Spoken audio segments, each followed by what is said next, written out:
All right. Hello. Good afternoon. Welcome to a special exhibition race today for Power Up with Pride. We're going to do the Super Mario Brothers 3 randomizer. It's going to be a one-player exhibition of one of our more popular flag sets. And to perform said race, we are going to have RaikouRider, a longtime veteran of the community, who will be doing a any percent warpless run of Mario 3 Randomizer. And welcome, Raikou. Thank you. I am super excited to showcase this. This randomizer has not gotten very much attention outside of its own community. It is the premier platforming randomizer. We're going to be going through 8 worlds, hopefully quickly. We won't know the level order. We won't know what item blocks. Well, we'll know what blocks contain the power ups. Just the contents will be different than we're used to. Enemies, items. We just got to navigate and play everything by ear. Exactly. And a lot of what you'll be seeing is familiar, but there will also be some interesting surprises, including some lost levels. There are 9 of them, levels that were in the finished game's code, but were not actually completable. But F. Coughlin, Fred, who also created the Z1R Zelda 1 randomizer, was able to put them together and put them into the level orders. So there will be some surprises there as well. And we also are going to have random messages from the kings and the letters from Princess. So all sorts of random will be happening. And by the way, I am Pro A007. I'm been the administrator for the last 3 Mario 3 randomizer tournaments on Speed Gaming, as well as SG Live the last 3 years, and I was the 2021 Speed Gaming Live champion. So it's a real treat for me to come out here and do this and do commentary for this race. So thanks to Raikou for inviting me out to do this. Oh, this is going to be great. Yes, it All right, is. so I think we've introduced the randomizer enough, so let's go ahead and get things started in 3, 2, 1, go. So World 5 to start with. All world maps are the same as they were normally, just all of the panels are shuffled around. Yeah, so you got a paradox pipe right off the bat, and ooh, this is a nasty map layout where you've got the locks. You got the lock kind of protecting the what would be the faster path. So, ooh. And you lead off with 2-5. A pretty easy stage, though some of those enemy sets can be kind of nasty. Particularly if you get Paragoombas, who are the true final boss of these things, as we've endlessly noticed. Oh, Paragoombas are awful. They are the cause of much frustration in Mario 3 randomizer tournaments. Yeah, we got 7-7 here. This level's pretty straightforward. There's really little change in how you would do this from a regular race. You went for the 3 cycle rather than the 2 on the stars, but that's one difference. Like we often say that like speedrunning tactics don't really have as much weight, but on a stage like that they certainly do. So you'll see some of the really good speedrunners being able to execute that really well. And now we have our first fort, 3F2 H2O fort. I do also want to point out that all of the stages are in one level pool. So the regular non-fortress stages are randomized among themselves, and the fortresses are in their own level pool as well. Correct. So any stage that doesn't break a lock or build a bridge is in one set, and then the forts obviously are in their own. So there are 14 forts in this game.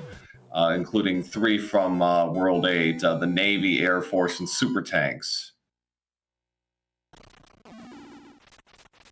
There is also some amount of randomness to the number of fortresses that are in each world. That is a recent change.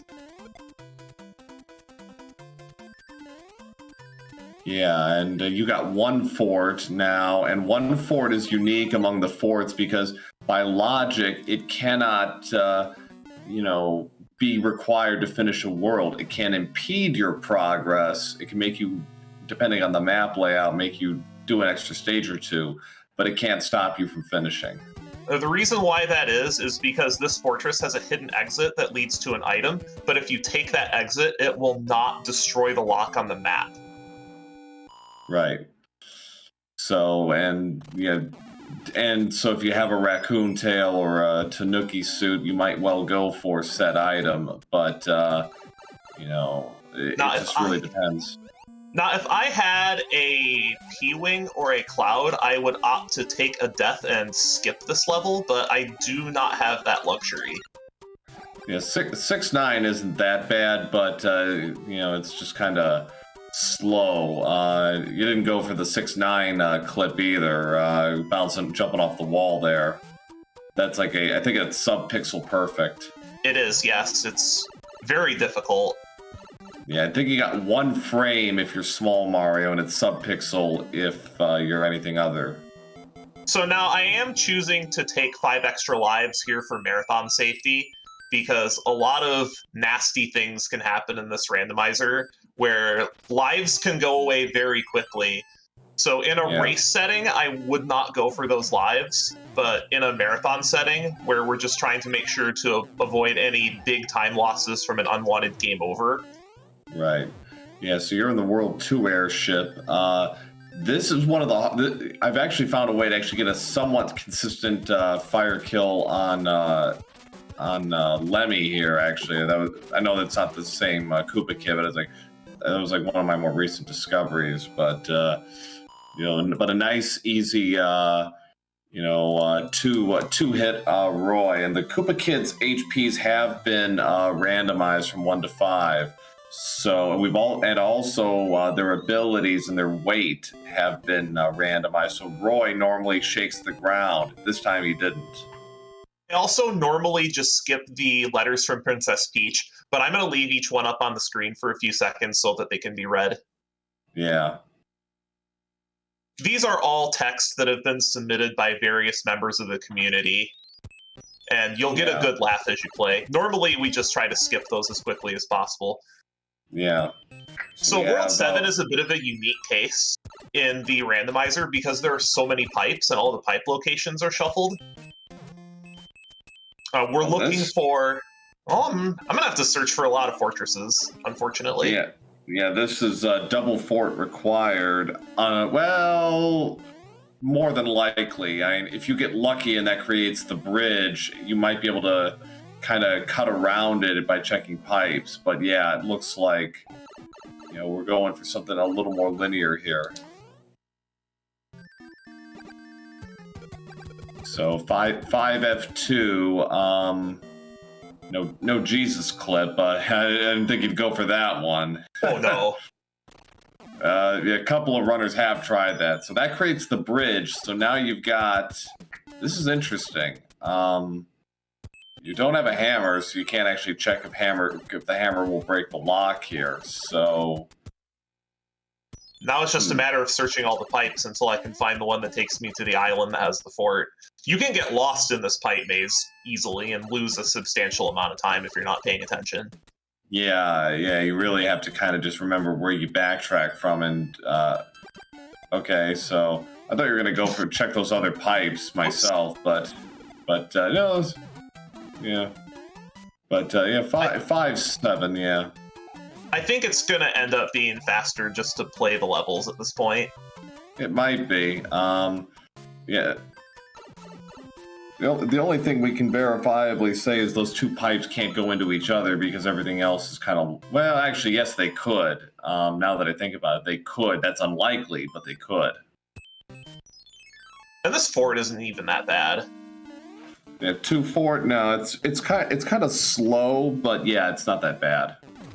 It takes about 40 seconds, even with P-speed strats, just because you're running the third room after this one is kind of on a global timer. So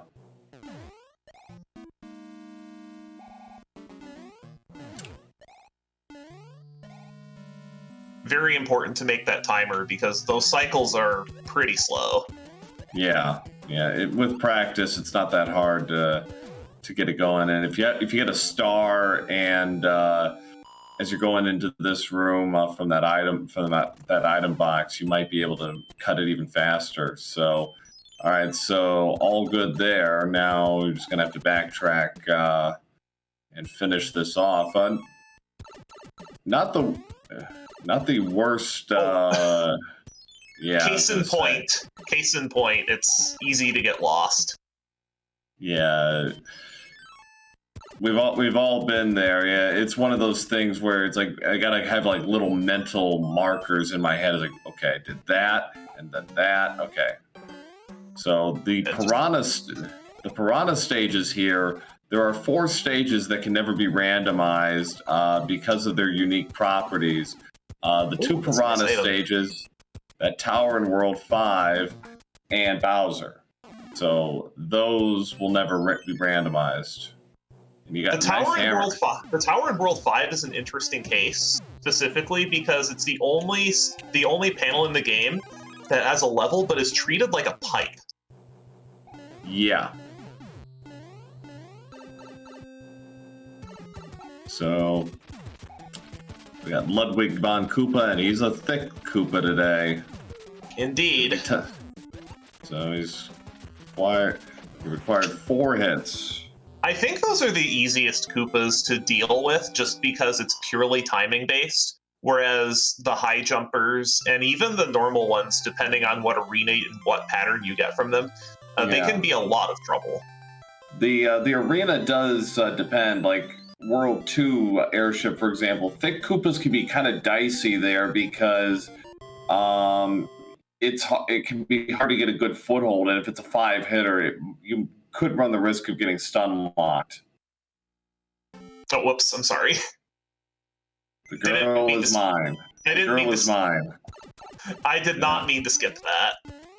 All right, so World 6 can be really short or really long depending on the pipe draw, and ooh, I like this. You got that hammer, so are we going to use it? I do, but I also haven't seen a lot of locks accounted for. Right, we still got that boulder in the corner, so it's early, and there's still plenty of places where locks or hammers could be in play, but it's like it's almost kind of. We'll see what the map transition looks like. Let's see. Actually, reconsidering now. Yeah, that's gonna be a gimme. That's a gimme. That's like 3 levels. Just because the pipe hasn't been accounted for yet. Exactly. So yeah. Now you skip the coin ship. The coin ship normally are randomized or auto scroll, but not here. Ooh. Another hammer.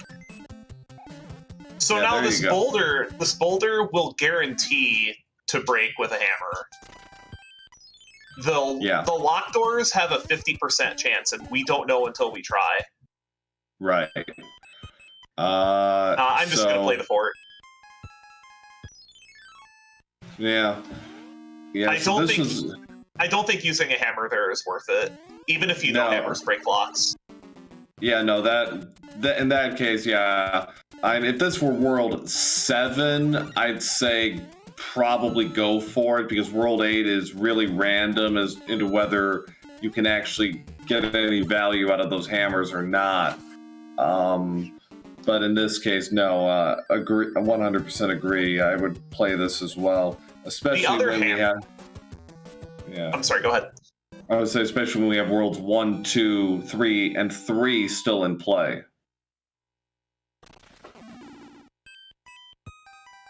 All right. So we have the World 4 airship. I missed that by just a pixel or two.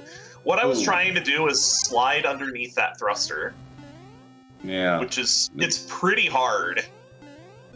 You have Yeah, about it's- one block. You have one block of error, but it looks quite stylish. Yeah, so we have Lemmy, who could be kind of a problem just because of how many hit points, especially in this airship. But no problem, just 2 hits and done. If you don't take Lemmy out in time, then he will go to the opposite end of the arena, and you won't be able to touch him because the floor is 2 blocks off of the bottom. Yeah, You just have to wait it out. Yeah, Fire Mario is really key here. But we all know how difficult it is keeping power-ups in Mario games. It certainly can be. That's one thing you kind of learn as you play the randomizer is when to kind of take the damage boost and when not to. So we have so real quick, you saw there's a 310 tile there because the fort numbers are randomized. The number of forts are randomized per world. You might be able to determine how many forts a world has by the numbers. So in this case, World 3 normally has 9 numbered levels. This one has 10, so we know it's a 1-fort world. And the lock has already been accounted for, so I'm not inclined to. I'm mostly inclined to search for pipes because the pipes are going to be the key to getting to the end. Yes. On the other hand, if the answer is that lock behind that spot, you're gonna have to play it anyways. So, but you're gonna know after this level what it is. Another consideration is the worlds that have yet to be played and just the quantity of hammers in your inventory as well. Correct. I also just wouldn't mind getting the knowledge because we still don't know whether or not hammers break locks. Right. And that's one of the things that makes this flag set exciting.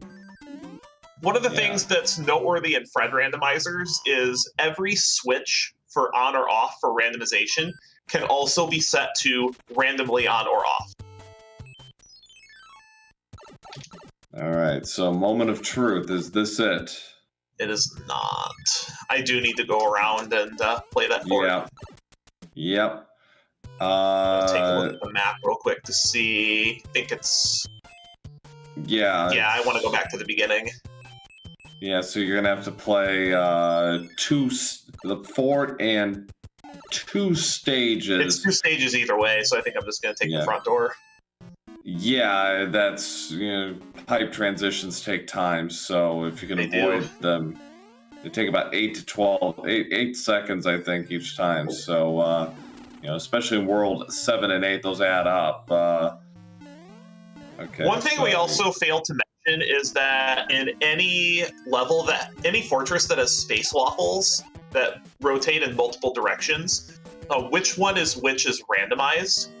In the vanilla setting, there is a very easy and very stylish looking P-Speed strat that the randomized roto discs do not allow you to do. Not easily, no. Not damageless. You're usually gonna have to take a hit, or you're gonna have to get a star along the way. Did I also mention Paragoombas are rude? Yeah, 2-3. I was going for a power up to showcase a strategy that you don't see too often. There's actually a P switch at the top of this level, and you can use it to get through the end of the stage very quickly. Yeah, it's one of those things where you got to kind of time it right, but yeah, it can be very useful. It's uncommon. That was another case of marathon safety, just because of the Paragoomba causing a lot of issues. No, I would have done this. I would have done the same thing. Oh, it's the big fish. I was wondering when he was going to show up. Boss Bass, yeah, Angry Sun and Boss Bass in back-to-back stages. Now, it's worth noting, with one exception, you cannot have the Angry Sun and Boss Bass on screen at the same time because that causes a pixel overload. It does. So what makes Boss Bass so dangerous is that if he jumps at you and gulps you, he will kill you no matter what your power-up situation is. Yeah. Yeah, so you gotta be careful. And there are some stages where it's very treacherous. 7-5 in particular is really bad. 7-5 with a Boss Bass should be illegal. Well, ironically, I don't even think that's the worst setup. I think 7-5 with the little fish is even worse. Oh yes, 100%. 100%. Right. 7-5 in general should be illegal. Kappa. Well, we've got World 6 airship now. If you have enough P speed, you can actually fly over the mast. You can fly over the mast. That takes some practice, but nice one-hit Wendy. So Wendy is notoriously difficult depending on the arena because of those rings she shoots out, and her hitbox can be a little finicky, so you got to be careful. She's actually easier when she's doing earthquakes because it's easier to time the jumps. She's also a lot more predictable in that. Also, please get your commands in chat if you have them. Yes, if you have your commands, get them. All right, so we got another Tanuki suit. Very strange World 1 setup. I'd almost go for it here, honestly, but you're already in it. This would be a good spot, I think, to check that lock. It would. So we have 5, 6. Auto scrollers are turned off with 2 exceptions, 5, 9, and one of the beta stages, which we call Atlantis because it's mostly underwater. Yeah, we'll give it a try. Nope. Yeah, why? Nope. Okay, hammers do not break locks. So we have another auto scroller turned off, Air Force. This stage is still treacherous. It is treacherous. Some players will actually, if they have a tail, will take an intentional damage boost right away because they don't like running this stage with a tail and doing kind of hover strats. I know, like Gamer Cal in particular, he's very vocal. He's been very vocal about it. I've seen others do it too. I don't mind it. I've got a pretty good handle on like the hover strats, but I know some are just not comfortable with it. All right, can't win coin flips today. Yeah, that was a 50-50. We don't know which fort breaks what, so you got to guess. And, in my races in SG Live, those 50-50s are part of why I ended up winning because I just guessed right in a couple of places. But I've also lost because of my guesses. So that's one of the reasons why this randomizer is so exciting is as long as both players have a reasonable skill level, I would say if both players have like sub-hour warpless times, anybody can beat anybody. Yeah, provided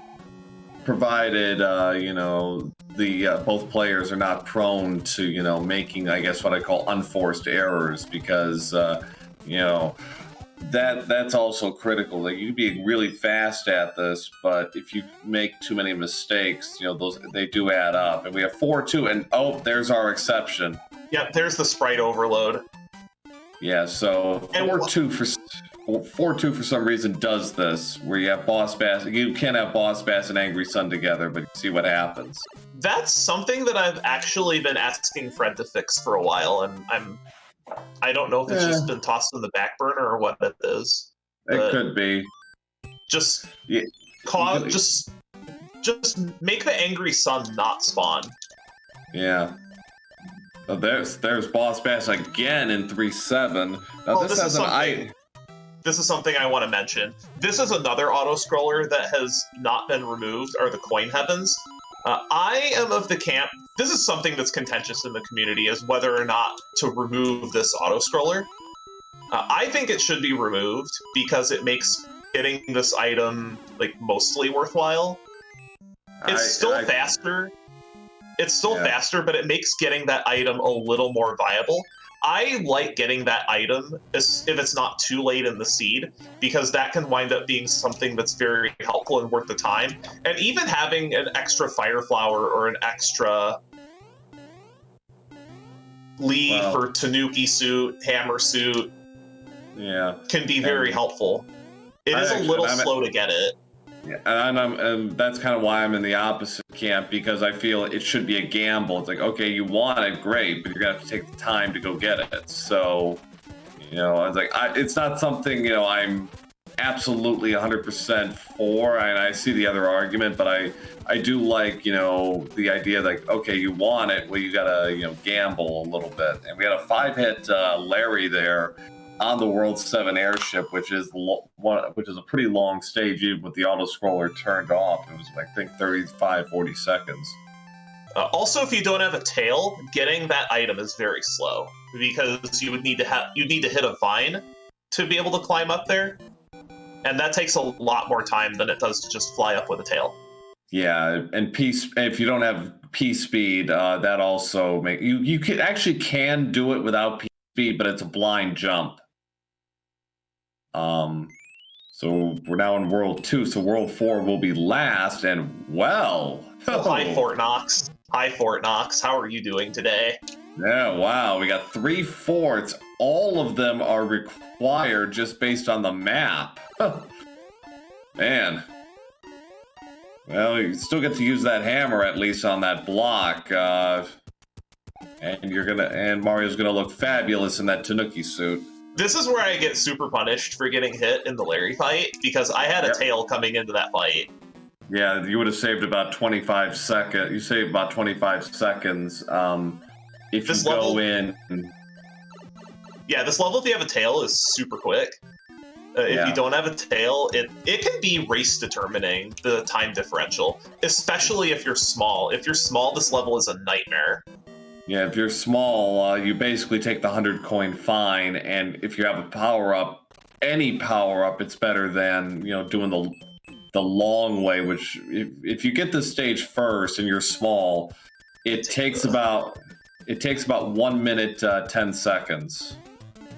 I can't take the Sand of Solace here. You could, but oh boy. Not with a cheap there. Yeah, those cheaps, the true master enemy of Mario 3 Rando. Ooh. These guys are really nasty. Oh, they're scary. Yeah. So that jump is also extremely scary. That you have a 1 block of error to make that jump without using the no blocks.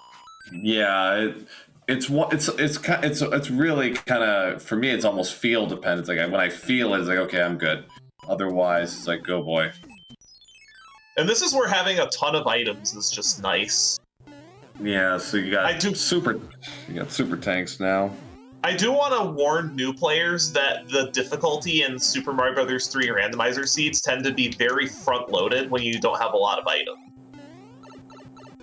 Yeah, it is something, and if you get some bad levels or really difficult levels in a row, like 7-1, 7-5, 6-6, 8-1, yeah, that can be aggravating for sure. So, all right, so third, Holy fourth, artillery levels. Yes, we got all of the World 8 military stages, Navy, Air Force, and super tanks in pretty quick succession. I am a little surprised 7F2 didn't show up, because usually 7F1 and 7F2 Piranha Fort are paired together. Don't jinx it. I don't want to see that level. Well, you're not seeing it in this world, I can guarantee you that. Outside of that, I can't promise anything. I'm sure the viewers would love to see it. Yeah, well, there's another hammer, so you might get some use out of it in World 4. That's unlikely, but it's possible. Okay, so you get to skip 1 stage, but, It's better than nothing when we have a surplus of hammers, and that's our first Jugum Cloud. Jugum Clouds will let you skip any stage you would like. However, if you get killed in the next stage, it will undo the effect of the cloud. I would have said you could have used it there, but now you get a hand stage, and you're going to get a free item here. And the item, if you find the other hand stages, will be the same. And it's a frog suit.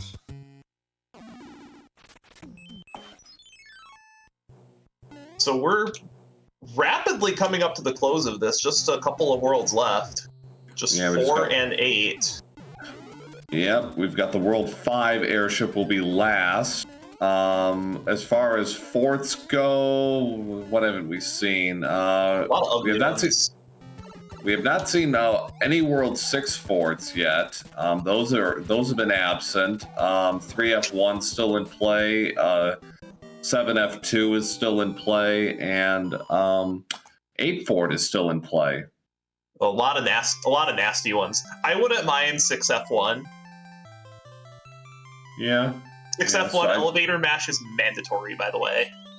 If I did my count right, the next world should only be 1 fort.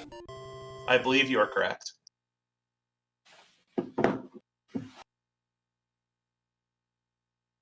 All right, so that will probably make things a little easier. There's a music box.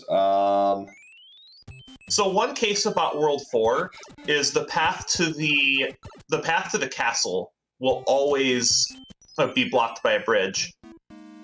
Okay. I counted wrong. Go for so this there's 3. Missed it. Oh yeah, the door 3 skip. Yeah, that's a 1-frame window. You'll see like Mitch Flower Power does that a lot. But it's a high risk, high reward play. I had to go for it once. Yeah, that's fair.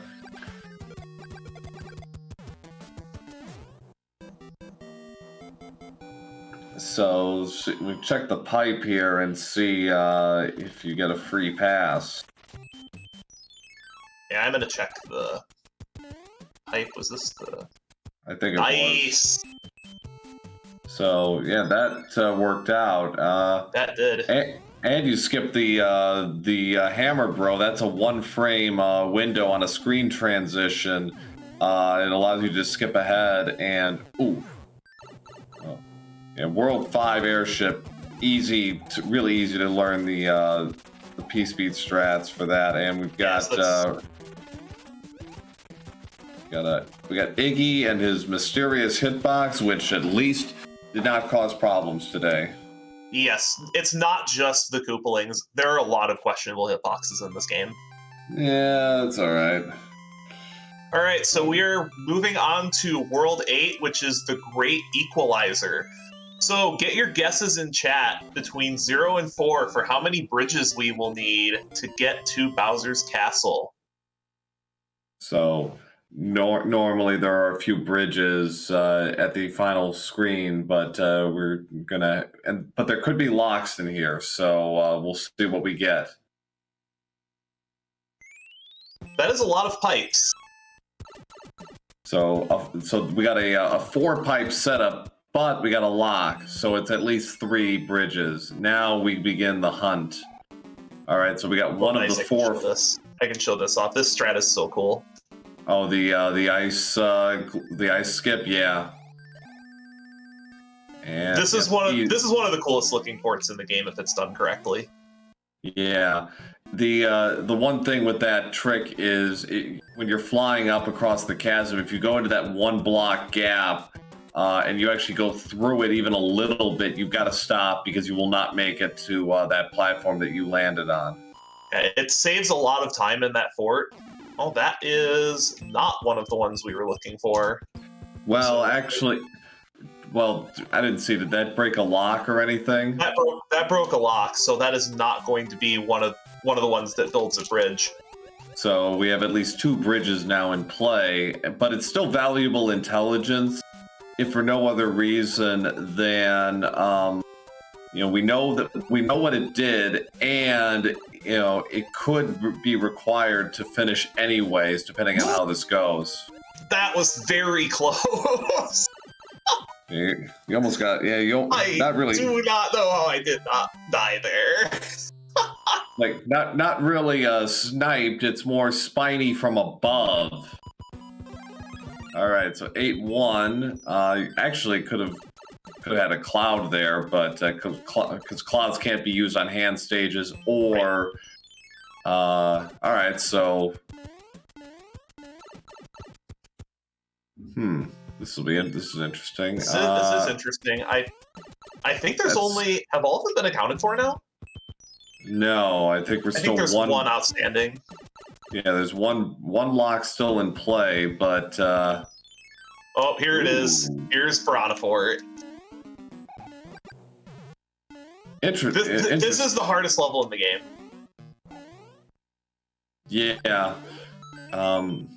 It's really important that I one-shot this level because otherwise there's no power-up for me to bank on in the beginning of this level. So it's very important that I one-shot this. On the other hand, you can always, go into the vaults and get something. But nonetheless, this is one of those situations where you might, if you're in a race, you might gamble a little bit here, especially if nothing breaks here, you might backtrack. Correct. That is something to consider. And I don't know, we only saw about maybe half of the dark area. We know we're no other pipes in play, so this is interesting. This will be interesting to see how this plays out. If this top lock on the screen does not break, I think I'm going to turn back. Yeah. All right, and all right, so there should be some pipes in the dark area to check. Okay, so this is another place where you can get lost. When you do enough of these just blur together.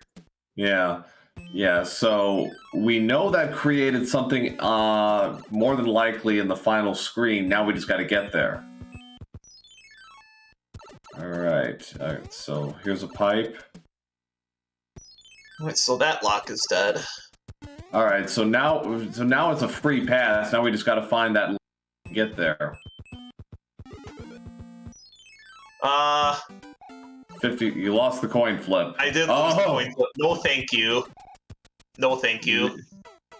I don't want it. You can't make me. 7-5, folks. You do not want to play that. There's the end. Hey, I can use this Jugum Cloud. Hey, the Jugum Cloud pays off. And we got a hammer suit and a star. This is the last stage. Yeah.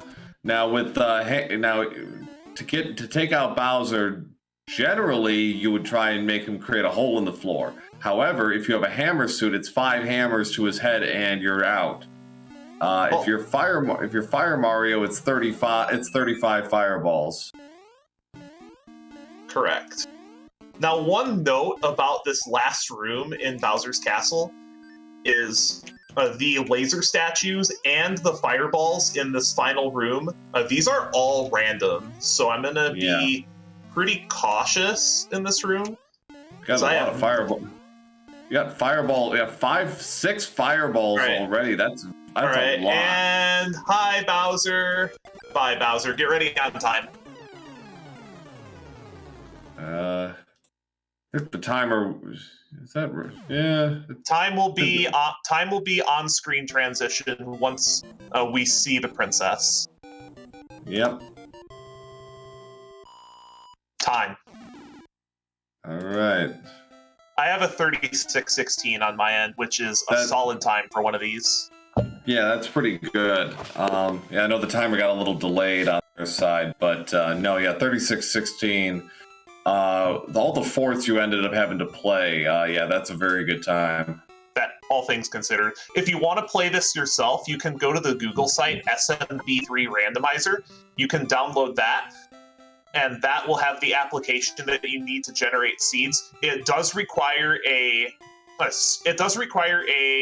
a Super Mario Brothers 3 ROM. We cannot help you get that, but it shouldn't be too hard to get if you want to search for it. We just cannot help you get that. But that's all you need to play and to generate seeds yourself. We have a Discord as well. If you need help getting into this, if you want to participate in the tournaments, we run a tournament every Speed Gaming Live, which is close to the end of the year, and we have a main tournament that gets run once a year as well. A lot of good people in this community, a lot of vanilla runners of SMB3 also play Randomizer. Yeah, it's a lot of fun. It's very accessible. Mm-hmm. And there's all kinds of other settings that you can play with as well. The amount of work that Fred Coughlin has put into this is amazing. Big shout outs to him for making all this possible. Yeah, absolutely. And I second out all of that. And it's, I know he's been talking about making some updates pretty soon for the randomizer. I don't know what exactly is coming down the pipeline. There's been a lot of talk. There's been some interesting ideas for sure. And I look forward to seeing what happens next in 2022.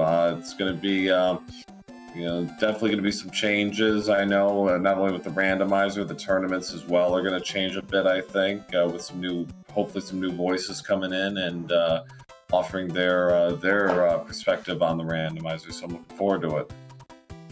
Oh, absolutely. And finally, I want to give a big shout out to Leslie Pro 04, who unfortunately, due to some real life issues, could not make it today.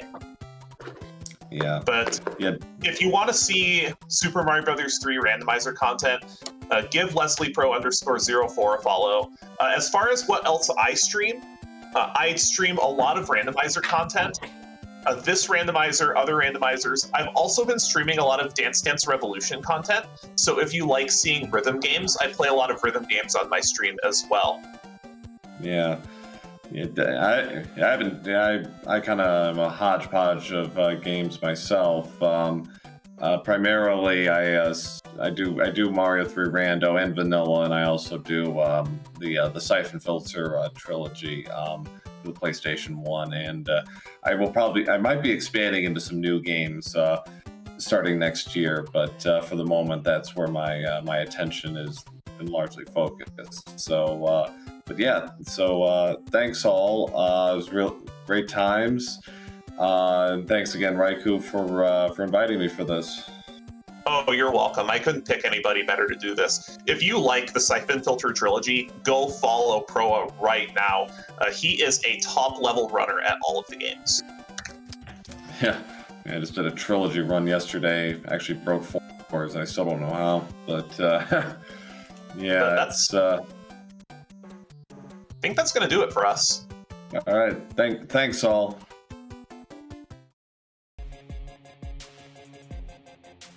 Thank you. Thank you very much for that amazing run. Wow, I did not know that Mario 3 could look like that. I'm going to read a couple quick donations, and then I'm going to pass the host torch off. Just as a quick reminder before I do so, we do have a hot off the presses new incentive because you were all so generous and hit all of our other donations. If you want to see a TGM showcase, which will be that's Tetris the Grandmaster, you can if you can hit that before our finale. It's $3,000, but if you can make that before the finale, we will get to add one more run to this marathon and keep it going just a little bit longer. And like a sweet run at that. Oh, hi, it's TGM. Hi, sorry to just crash your party, but just such a sweet run. Great runner, Chantress of Numbers. All right, well, if you're here and you're the next host, in that case, I am going to hop off, and why don't you start us off with these donations? Sure, I can read these donations. Thanks, Hex. How's it going, everybody? I'm Ariel. I got 4 individual $1 donations from Prof. Ness. Thank you. I have an anonymous $100 donation with no comment, but thank you so much. That means so much. And I've got $25 from GlitchCat, who says, Mario and Yoshi, what a truly classic pair. He doesn't really hurt him. There's a trampoline down there. Love the marathon, donating for Mallow the cat to be the favorite thing in Earthbound, since he's my favorite friend. Aw, we all love Mallow. Thanks so much to all the runners, donors, and staff. GlitchCat, thanks so much for your lovely donation. Yeah,